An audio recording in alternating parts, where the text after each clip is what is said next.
Any questions? So, yeah. Hi, Elon. Irene Klotz with Aviation Week. Can you hear me? Yep. Thank you for the overview. Can you tell us a little bit more details about the flight test program for this and the Mark II? Actually, can we just turn the music off? I can't quite hear because there's music playing. Oh, excellent. No, I'm sorry. Could you probably just say that again? Yes, thank you. Can you talk a little bit more details about the flight test program for both this Mark I and the Mark II vehicle in Florida, and what the progression is to get to orbital flight and then a test flight or a commercial mission with the full vehicle? Sure. Thanks. So, yep, with any development into uncharted territory, it is difficult to predict these things with precision. But I do think things are going to move very fast. So our plan is in basically 1 to 2 months to do the 20-kilometer or 65-foot flight with Starship Mark I. Our next flight after that might actually just be all the way to orbit with a booster and the ship. I'm giving you just literally stream of consciousness here. Most likely we would not fly to orbit with Mark I, but we would fly to orbit with Mark III, which will be built after Mark I right here. In fact, we'll start building it in about a month. So, yeah. And actually, so sorry to say this mid-question, but I did want to make sure to thank Yusaku Miyazawa for his great support. Yeah, he's awesome. Yusak 2020, that's his handle. That's a great handle. Anyway, he's a super cool dude, and he's like, you know, putting a lot of serious resources to helping out Starship. So I want to thank him very much for that. Anyway, so yeah, just to frame things, we are going to be building ships and boosters at both Boca and the Cape as fast as we can. And each successive, yeah, absolutely. I mean, it's going to be really nutty to see a bunch of these things. I mean, not just one, but a whole stack of them.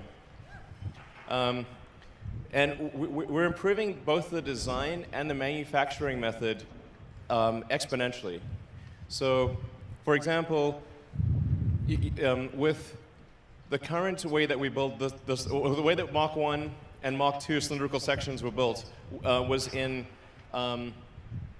with basically plates. So a series of plates to create each cylinder section. With Mark III and beyond, we will literally take the coil of steel from the mill, unspool it, change the curvature to a 9-meter diameter, and do a single seam weld. And it would also be thinner, which makes it lighter and cheaper. So the rate at which we will be building ships is going to be quite crazy by space standards. I think we'll probably have Mark II built within a couple of months or less, and Mark III maybe 3 months, that type of thing. Mark IV, 4 months, maybe 5 months. And we would seek to go to orbit with probably Mark IV or Mark V. So we would, I mean, this is going to sound totally nuts, but I think we want to try to reach orbit in less than 6 months. I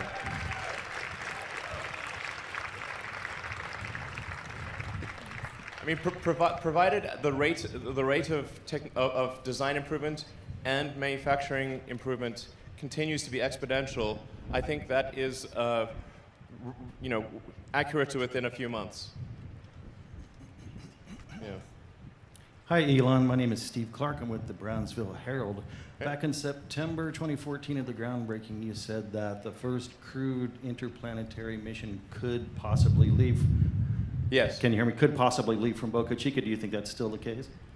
Yes, it is. I think definitely possible that the first crewed mission on Starship could leave from Boca. We actually are internally competing the Cape and Boca. So I think both places will, to the best of my knowledge, both places will launch crewed missions. So I think it is extremely likely that we will launch crewed missions from Boca, and there is at least a 50% chance that it is the first mission. Yeah.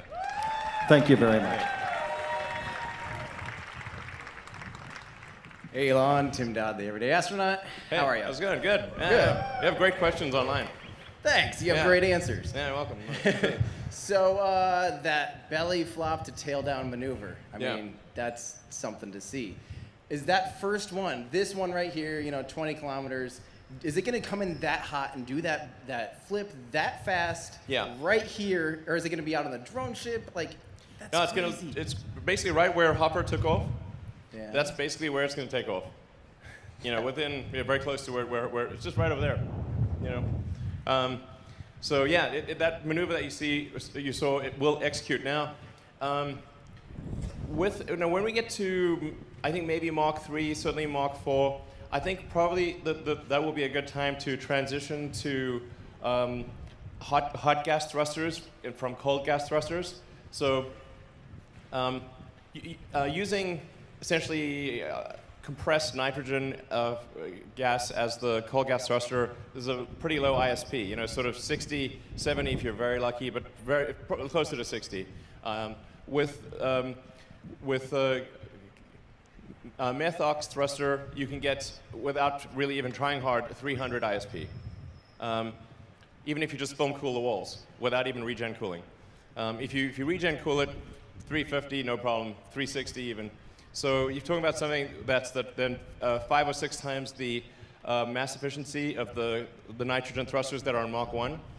And if you have thrusters of that efficiency, then we don't need to use the Raptors to correct the horizontal velocity. Because right now it's actually, when the Raptors fire, the Raptors kick it over, but they actually accelerate the vehicle in the wrong direction. Then they have to overcorrect and then come back. Whereas if you have strong enough thrusters, you can just, using the onboard maneuvering thrusters without lighting the main engines, you can just go kick it hard, light the engine, land. That'd be, that's better. Yeah. And then are those pressure fed then, those methylox? Yeah. Those would be just pressure fed, high pressure gas methox, and so you have a high pressure CH4 bottle, high pressure O2 bottle, and then the great thing is like those they don't care what attitude you're at. You can be at any attitude, any G's, any attitude, it'll still fire. Yeah. Awesome. Yeah. Thank you. Yeah. Hi, Elon. I'm Tim Fernholz from Quartz. Thanks so much for taking the time. You're welcome. 2 questions, if I may. One, just technical, following up on the presentation. To do useful stuff in orbit, you're going to need the booster as well as the Starship, right? Yes. Starship cannot get to Earth orbit without the booster. But anywhere except Earth, pretty much. Well, not counting Venus. But like the Mars or the Moon, the ship, provided you have a propellant plant on Mars or Moon, the ship can easily get a single stage from the surface of the Moon all the way to the surface of Earth without a booster. So that shows you how deep, like Earth has a deep gravity well and a thick atmosphere. But definitely cannot, if we really went crazy light, you could probably do single stage to orbit non-reusable with the ship. But that would be pointless. Elon, I just wanted to ask, NASA Administrator Jim Bridenstine had a tweet last night about this presentation. He's concerned, I guess, about enthusiasm for SpaceX's various programs. I'm just curious if you have any comment or response to that. Yeah, for sure, from a SpaceX resource standpoint, our resources are overwhelmingly on Falcon and Dragon. That is to be clear. It was really quite a small percentage of SpaceX that did Starship, you know. Less than 5% of the company, basically.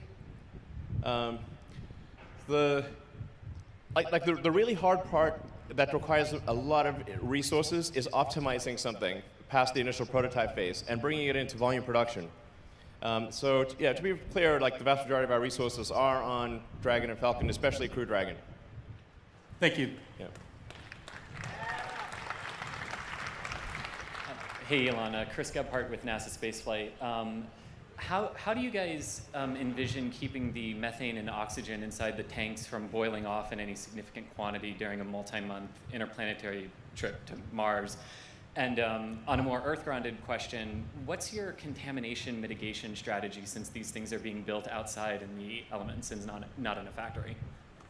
Well, these are pretty far in the distance questions. These questions are relevant, but in the future years. Keeping the landing propellant cold on the way to Mars is a lot easier than it may seem, because you can essentially vacuum, just like you'd keep cryogenic propellant stored on Earth for long periods of time. You vacuum jacket it. We would essentially have header tanks that are bigger than these header tanks and vent them to vacuum. So you would just basically have a tank inside a tank with multi-layer insulation, and this way you can keep things cryogenic for months, no problem.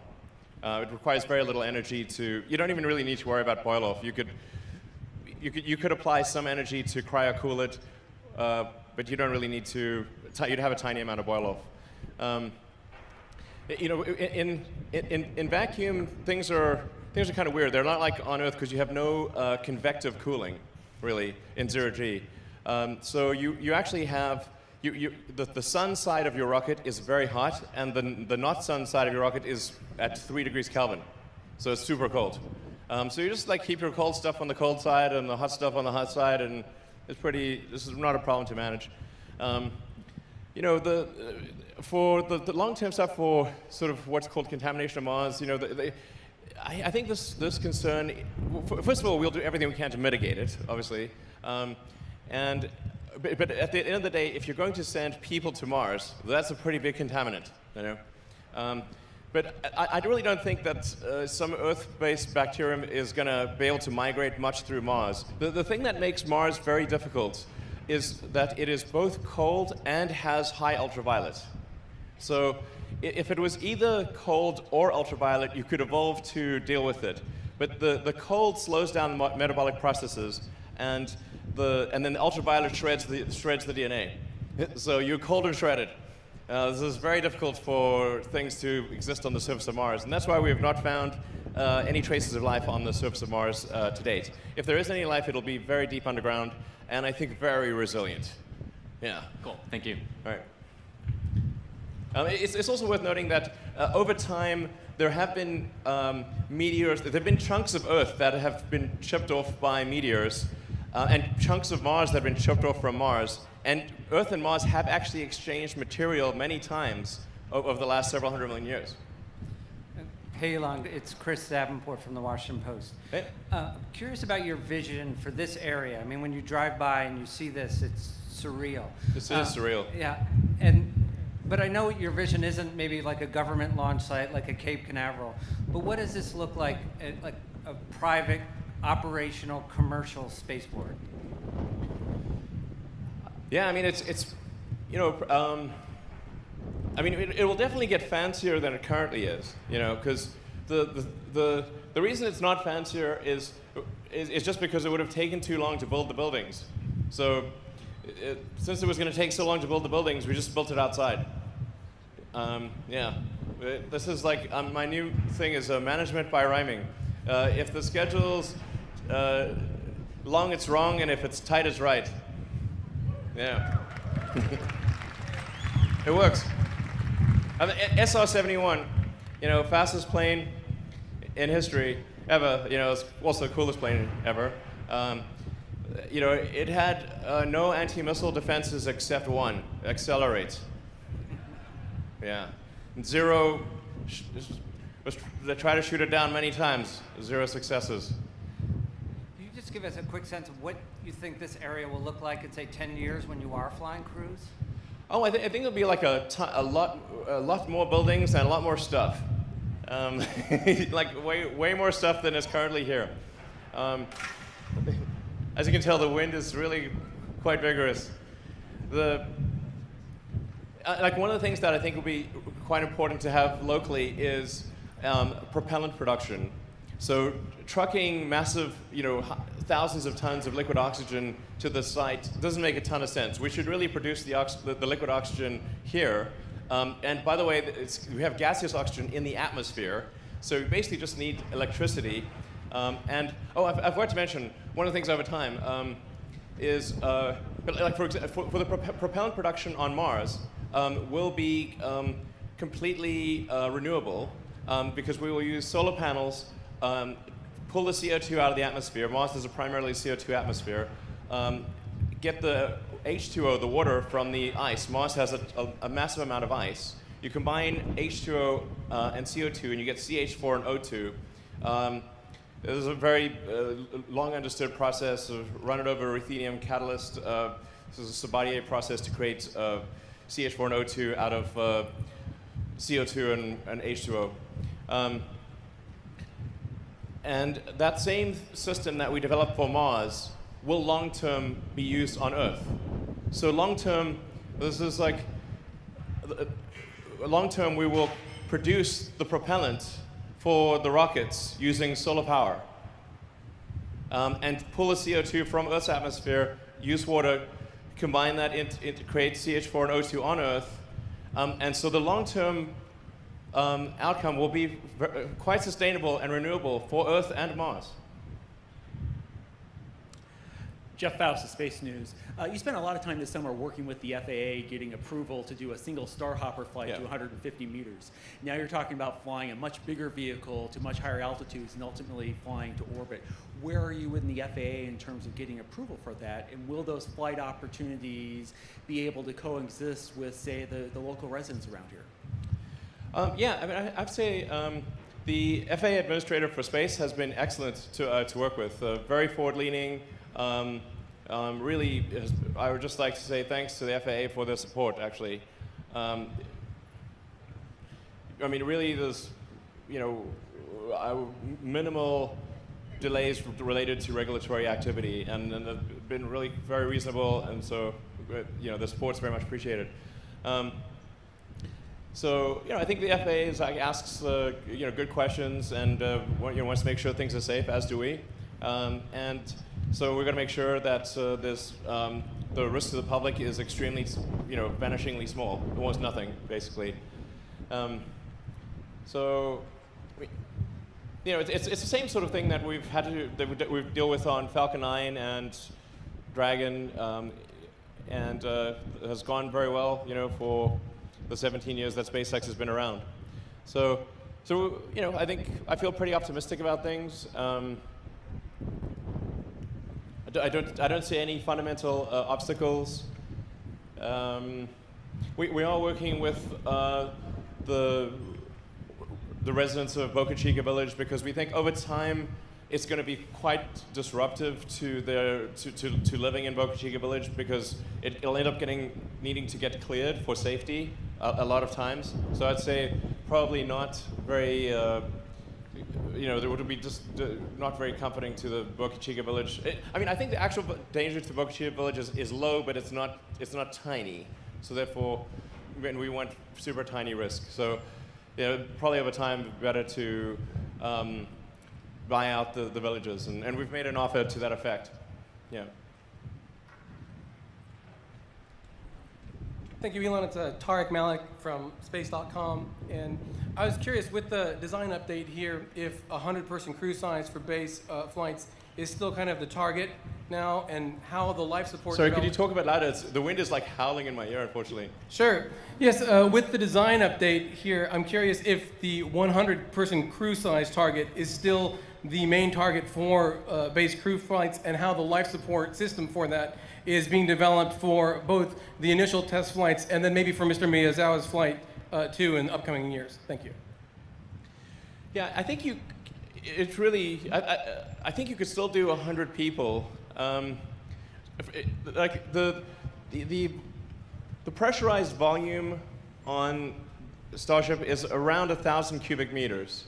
So if you had 100 people, you'd have 10 cubic meters per person, which is, especially in like a 0G situation, that's actually quite a lot of room. Unlike a 1G situation, you only get to use one surface, really, live on one surface in a 1G situation, but in a 0G situation, you can live on 6 surfaces.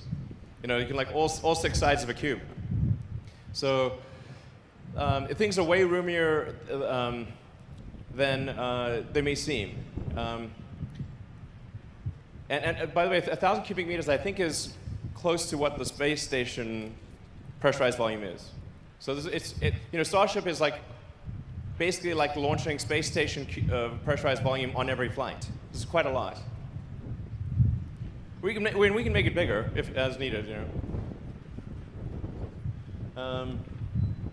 Yeah. Hi, Elon. Stephen Clark from Spaceflight Now. Thanks for taking our questions. We see the Starship prototype here, Mark 1. You talked a little bit about how you're going to build the super heavy vehicle.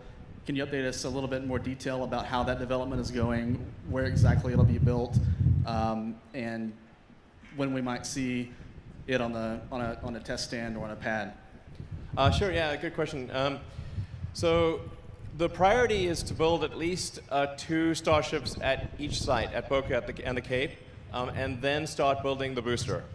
So we'll complete Mach 1 through 4 before doing Mach 1 of the booster, and then we'll do Mach 1 and Mach 2 of the boosters at the Cape and Boca. The main constraint on launching the booster is engines, because obviously the booster has a lot of engines. So spooling up the Raptor production rate is extremely important to, vital, obviously, essential to completing the booster. Doing the tanks and the legs and, say, the grid fins, that is not a constraint. Like that we can get done fast. But we need, I think we'd want to have at least probably 24 engines, but I think really at least 31 engines to launch. So you add that up, you've got a lot of engines there. We need for 4 Starships. We need these just have 3. Mach 1 and 2 just have three Raptor engines. Mach 3 and 4 will have 6. So you add them. This looks like a lot of engines, basically, including development engines. From now through orbit, we probably need 100 Raptor engines. And our production rate right now is maybe one every sort of 8 to 10 days. But it should be one every couple of days in a few months. And then our target is to get to a Raptor engine every day by Q1 next year, or sooner. And if I may, when will we see people flying on this vehicle into space? Well, I think we could potentially see people fly next year.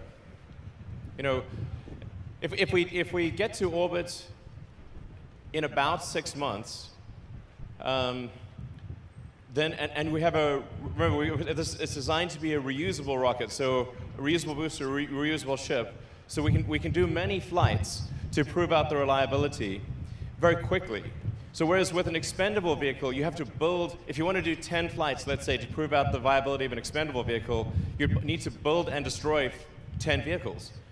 Whereas we can do 10 flights within basically 10 days.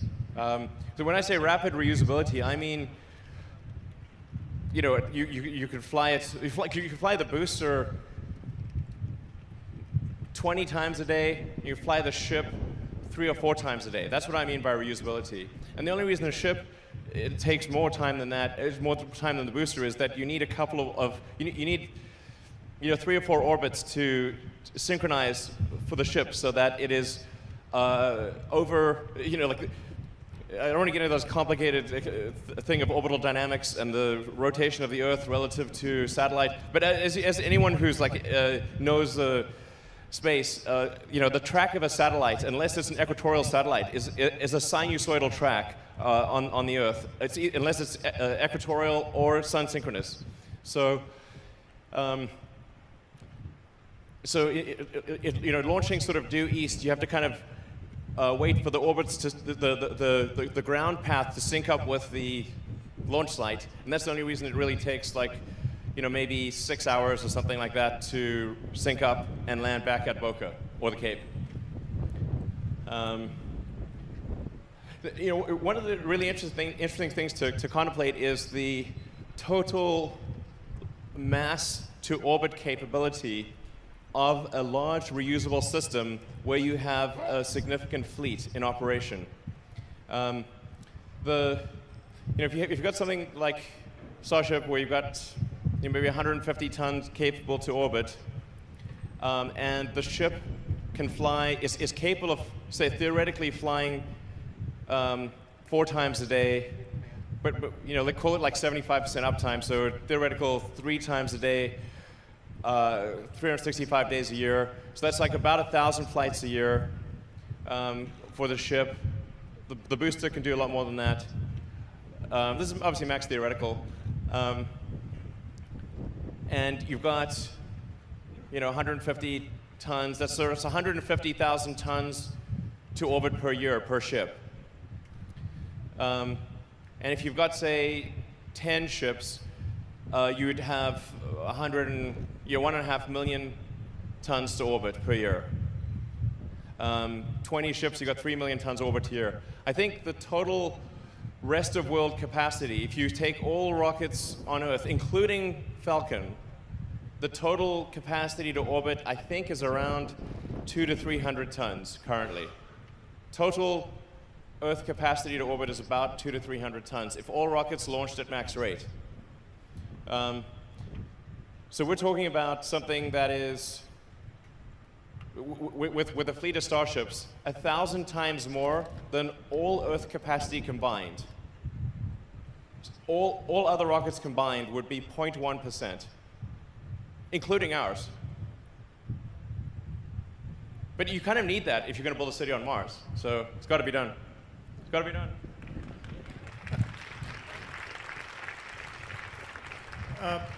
Elon, hi, it's Bill Harwood with CBS News. I just wanted to follow up on an earlier question about life support systems, because that's not trivial, and obviously you're building a very sophisticated piece of hardware. Are you thinking about closed loop regenerative systems? Are you thinking about developing these in-house, or are you looking at designs that already exist on space station, for example?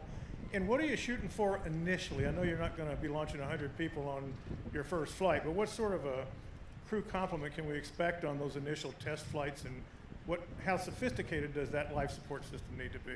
Thanks. Yeah, I think for sure you'd want to have a regenerative life support system.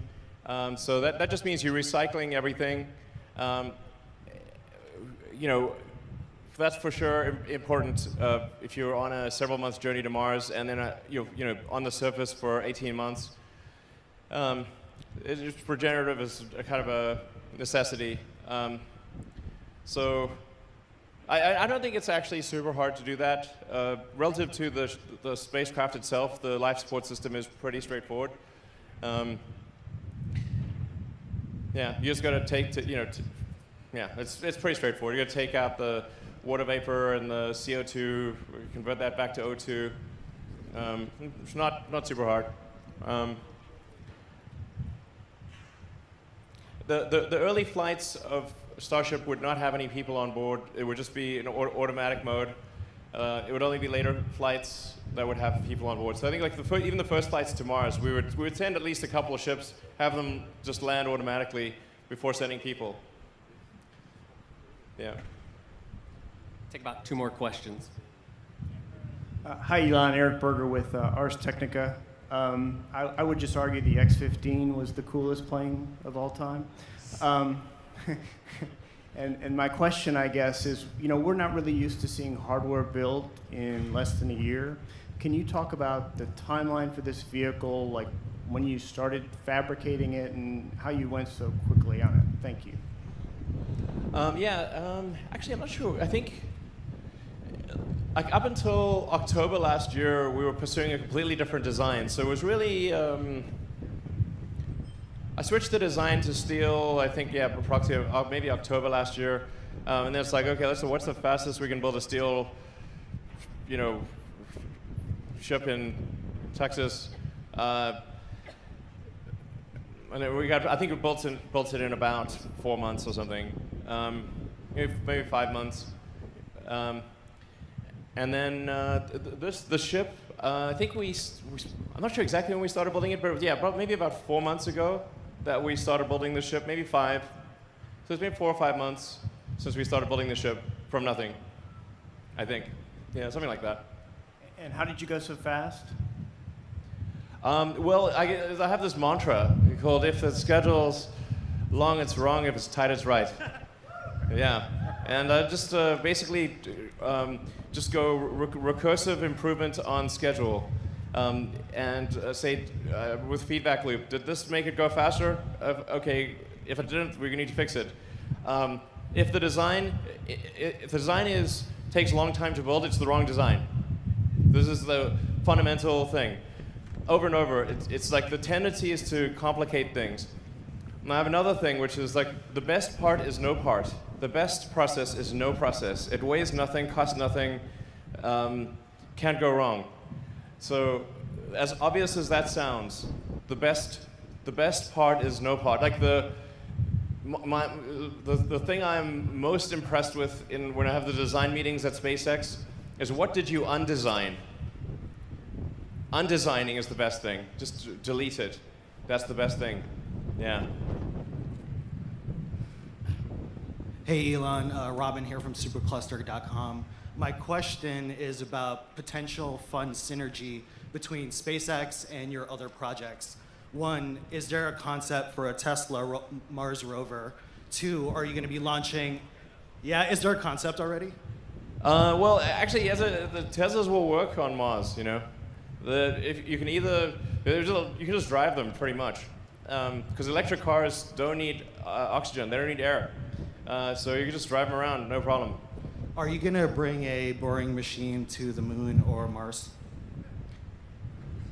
I think that would be a good idea. Me too. Yeah, because you could just make as much room as you want underground, and you protect it from radiation and everything, and you can probably use the materials for building. And you need to mine ice and dirt anyway, so why not? Totally. Thanks, Elon. And I don't believe you about the aliens. I hope I'm wrong. I mean, I hope they're well, if they are here, I hope they're nice. They haven't killed us yet, so they must be not that bad. All right, any other questions? Just one? Okay.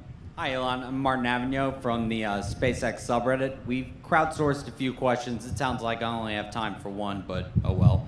I was wondering, could you elaborate on the number of engines that will be used for the boost back and entry burns on Starship, and what the dry landing weight of the Super Heavy will be? Oh yeah, so Starship wouldn't really. There's the 20-kilometer thing, which is mostly. It's going to have 3 engines, but you only really need either 2 of them to work at any given point in time. But the ship, when it's in orbital operation, will only need a tiny bit of impulse to deorbit. You need a very tiny, less than 5% of the mass of the vehicle is needed to deorbit. So you just really puff one of the engines, and the main thing is trying to get the control. How do you shut off the thrust really precisely, so that you don't over or undershoot your target. And then for the booster has 7 engines that gimbal, and then the rest, whether it's a total of 31 or 37, are fixed. The fixed engines would not be used for boost back. So only the center 7 would be used for boost back. And then I really want to try to avoid an entry burn, if at all possible. That would, because that would, you have to have a high, the system has to be capable of a very high Q entry in order to avoid an entry burn. But I think we might be able to make the booster buff enough that it, it doesn't need an entry burn, hopefully. So then it just needs a landing burn. Thank you. Yeah. All right, great. Thanks, everyone. Thanks for coming. Hope you enjoyed it. All right.